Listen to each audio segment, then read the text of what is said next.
Formation!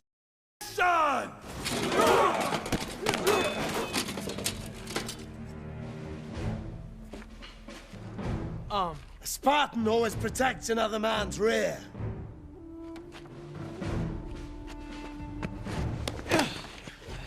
Adjust your sword, boy. It's digging into my back. But I'm not wearing my sword. Carry on, then. So long, gay boys.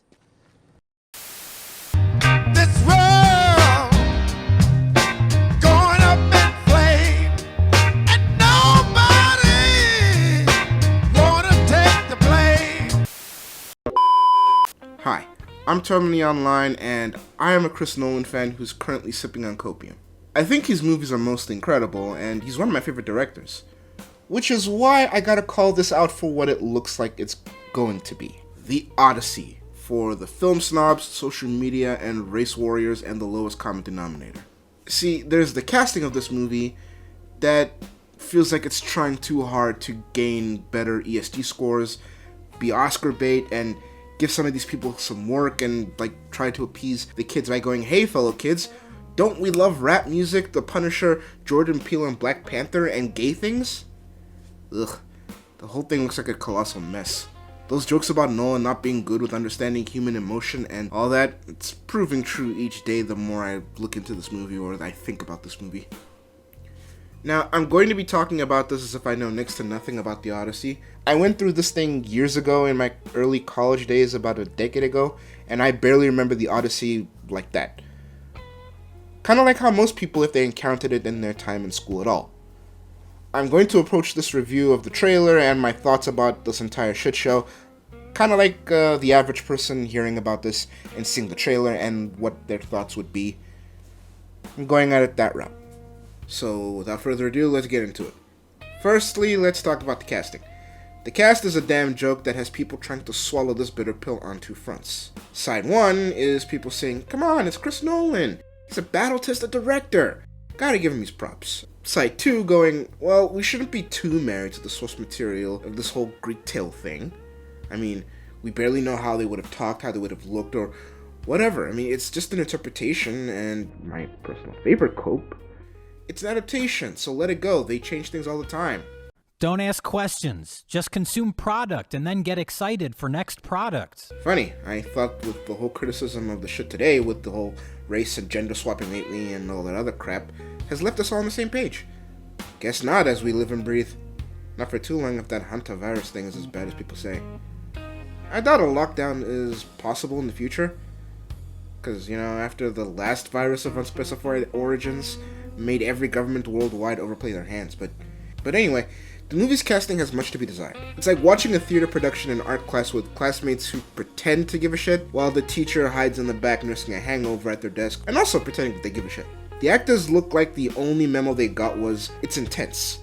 And that's it. The trailer is selling performances that, gun to my head, I wouldn't be able to tell you where the hell they're from. Punisher over here looks confused, and I don't blame him. He's not a bad actor in any stretch of the imagination, but he doesn't exactly convince me of a royal. You know what I mean? He looks too much like an unassuming guy who happens to do MMA in his off time here rather than the commander of a room. He's got zero commanding presence. And at times it's kind of funny with that Chisco bald head of his. Oh, then you got Batman in that armor.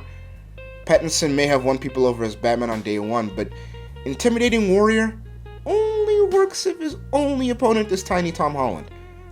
I swear, he and Tom look like they're about to either make out or pose for an aura check. This Batman and Spider-Man crossover is about to be lit. Alright, an absolute look-maxing in this Greek epic fit. Let's go, fam! Oh man, this is so stupid. Anne Hathaway looks like she's trying to do her Les Miserables performance again, but all that work that she's had done is making it look like she's trying to fight her own face, like my copium is fighting to believe that this movie is going to be worth buying a ticket for instead of streaming. I mean, I'm biased because I think she is a very underrated actress, and to be honest, she's one of my childhood crushes, but I can't tell what emotion she's trying to convey here. If it was like 5 years ago, I would have biasedly pushed and thought that she should have been Athena, but instead, we got Tom Holland's better half. Speaking of Zendaya, I know it's a meme that she's got the facial range of Amanda Stenberg, but if you remember her Disney days, she used to move that face like it was a moneymaker. So imagine my surprise when lately it looks like she's trying to manifest herself into playing Daria. It's Aubrey Plaza or no one, damn it. Charlize must have visited the same doctor Anne Hathaway did, since she's just there and looks more plastic than a Kardashian. Why she's had work done, I will never understand. I will burn the hospital that dares to put anything in Lupita and Connie Ferguson. Holland is playing an eternal teen with dad issues again. At least he and Matt Damon are sturdy as always. He and Matt Damon may not be the greatest acting picks, but like Alan Tudyk, Will Smith, and Angelina Jolie, they at least give you passable to enjoyable performances that might surprise you if you give them a chance. Especially Matt Damon. He's like your lucky hat or your favorite drink or your lucky drink. Not the best, but very dependable. Bringing it all. You either die a legend or live long enough to see yourself become a joke. The clothing looks passable, but I'm not an expert on that. This movie looks like Zack Snyder is fighting with whoever was in charge of the environment and lighting on Peaky Blinders, because my fuck, it looks depressing as all hell for what I can make out, and for the rest, I can't tell you because I can't see fucking shit! The sound of this thing is generic action epic, and the dialogue, did George Lucas write this? Household waiting for master. I want you to choose me. Ithaca's king is coming back. No, he's not.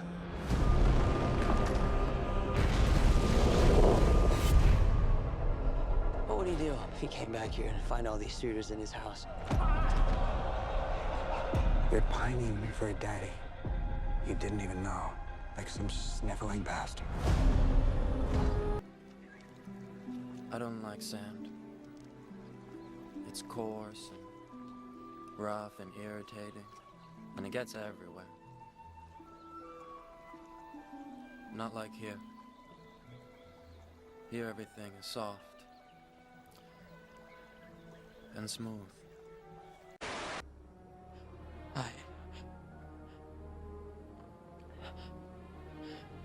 I killed them. I killed them all. They're dead. Every single one of them. And not just the men, but the women. And the children, too. If you wanted to do present day dialogue, then just set the damn thing in the present. Why bother dating it if you're just gonna make it look as temporally lost as modern teenagers are lost in LA and New York when they hit puberty? Look, I know we usually watch these epic tales through a British scope and lens, and we keep it there despite it usually being Greek or Roman or what have you, but there is a reason for that, at least as far as I'm aware. See, it's stylized language. That's the thing that usually comes with it, and I know the big little psyop that we've been given of the world that English has no passion and it's void of culture and yada yada yada yada, and that it's expected to shove in more sore thumbs than a construction site. One of these things is not like the others. One of these things doesn't belong. Can you tell which thing is not like the other by the time I finish this song? The thing is, English has flavor in it, if you know how to use it. Either through Ebonics. We are businessmen. We are not animals. It's not like we're gonna see them and rush them and jump on them. If they see us and they want drama, we're gonna definitely bring it like only Dev Row could bring it. But we're here as businessmen to enjoy and support the video music awards. Or if we're gonna go epic or classical. I see.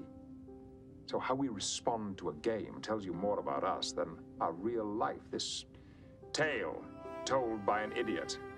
Interesting, Q. Oh, thank you very much. I'm glad you enjoyed it. Perhaps maybe a little Hamlet? Oh, no, I know Hamlet. And what he might say with irony, I say with conviction. What a piece of work is man. How noble in reason, how infinite in faculty, in form, in moving, how express and admirable, in action, how like an angel, in apprehension, how like a god. Surely you don't see your species like that, do you? I see us one day becoming that, Q. And the reason is because it's stylized language. Stylized language gives you a larger-than-life performance that fits the epic motif. It makes things seem bigger, more intense, more important, which could have also given the actors a lot more fun to play with. I mean, just take a look at the performances in Troy versus these Lost Souls. Better yet, try this at home. Go to the mirror and record yourself doing the "I am the Knight" speech by Batman normally as you dress and talk, and then try it again in a Batman mask mimicking Kevin Conroy's voice, and play the music for ambiance, and just note the difference and fun you feel in and out of the mask. I've been on Cope, looking for reasons and people to try to justify the language changes to a more normal and mundane way, and all I can say to all of those excuses, I piss on the defenses. If we're going to effectively dumb down the language in this for, don't kid yourself, people who can't even spell epic, then I don't understand the point. The people who are going to watch this thing are going to watch it because it's Chris Nolan and he's that director. One of the directors who still has enough pull to bring people in. Those who don't watch his movies aren't going to turn up because you dragged a depressing-looking Elliot Page and MCU Spider-Man and not MJ and a woefully out-of-place Travis Scott into this insanity. I'm not cultured. I mean, I'm a damn ape from South Africa, but even I know the dialogue can make a movie go from classic and memorable to please kill it with fire. I'm remembering people quoting movies from Inception to the Batman trilogy and so many others. The Odyssey should have us geeking out near to the same extent of Shin Godzilla -1, but instead has us all bickering like the Quartering is bickering with anyone with criticism of his creepy behavior and conduct. Yeah, I don't know where to shove this in because shit keeps coming, so I just figured let me just throw it in. Alright, I think it was yesterday, but news articles like The Variety, The Wrap, The Independent, Reality T, etc., they are all upset because Elon Musk is calling out the BS decisions Christopher Nolan has been making for The Odyssey. The simultaneous dump of the same topic must mean it's a very big deal, and yeah, I can feel my intelligence dropping as I do this. Alright, for the sake of time, I'm going to give you the cliff notes. So as far as the Variety article is concerned, Mr. Stern is crying about people having an issue with the casting and, let's call them, artistic choices. By people, he means like Kevin Sorbo, Matt Walsh, and of course, the Dogeman himself, Elon Musk. Because apparently these people have followings, and you can't have conservative talking heads say something to sway the culture war. And of course, eye-catching headlines. So they basically tweeted what pretty much anyone who cares about this movie and Christopher Nolan movies has been saying. Like yours truly, for example. See, the article tries to argue that all of our criticisms are bad because we haven't seen the movie yet, and getting mad at diversity casting is silly. Still doing this in 2026, huh? Okay, let's play. If the swaps are so silly, why did you do them in the first place? And specifically on characters who are described very specifically as white? And why use black people specifically for either redheads or white characters, but get Riot and Pro Clutch ready when there's little black people or perish the thought if the race swapping goes the other way? Still silly? Nah, we're just trolls whose opinion shouldn't be taken because it's just fictional mythological characters, so the depictions don't matter. As long as you leave the non-white mythological characters alone, that is. Oh, he also shits on Kevin Sorbo by arguing his depiction of Hercules back in the 90s was also inaccurate. Wow, a 90s and early 2000s genre movie was inaccurate? It's almost like they were never trying to be accurate and were just trying to entertain.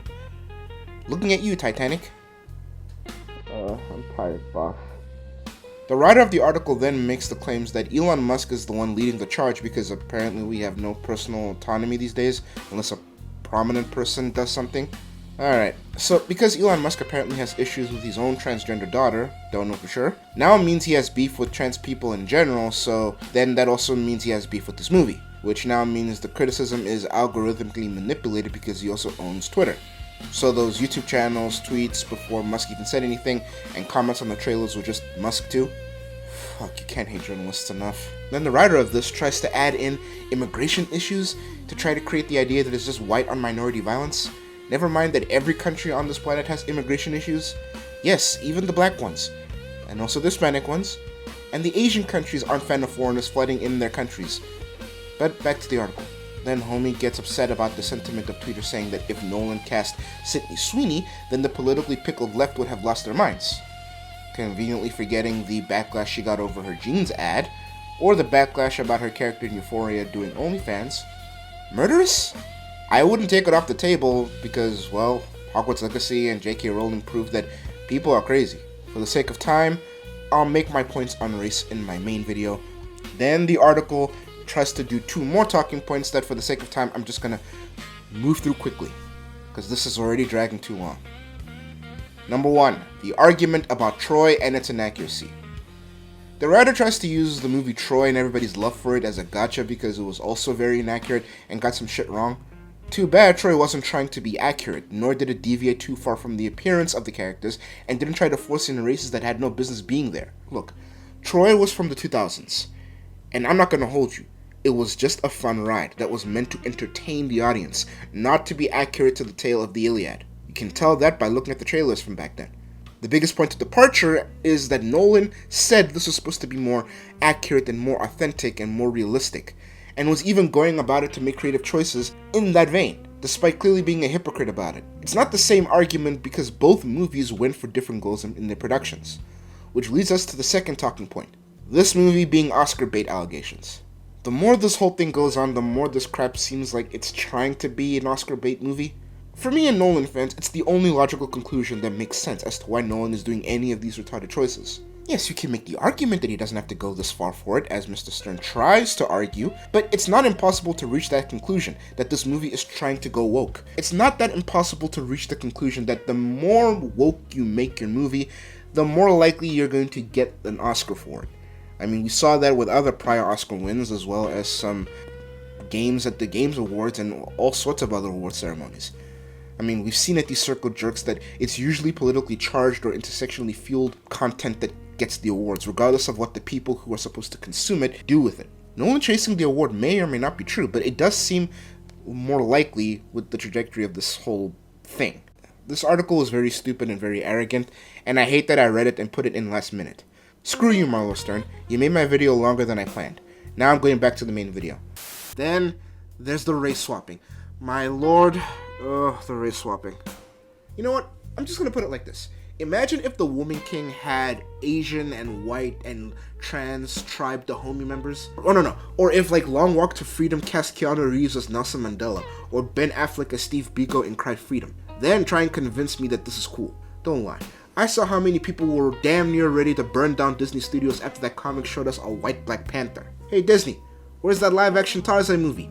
I need to see a race swap Tarzan pretending to be a gorilla. Guess I'll have to settle for Brother Snape and the Chamber of Snow Bunny Secrets.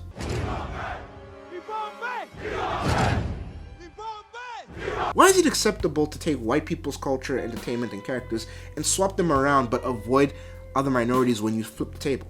I mean, besides Japan and their attempts to insert Tom Cruise and Afro Samurai in their general crap, it's usually just dogging on white people's entertainment and culture and characters and trying to shoehorn in people who have no business being there. White people have their own things and black people have theirs. Lord knows black people have their own stories. So do Hispanic people, so do Indians, so do basically every culture and race. My own personal rule is I avoid entertainment that does any race swapping or gender swapping in general, unless I'm going to do a video about it. I used to give them a shot, but every time I did, I always ended up walking away insulted when I learned why they were there and what they do with those supposedly black experiences when you put them in. It's never been about talent, and it's never been about star power.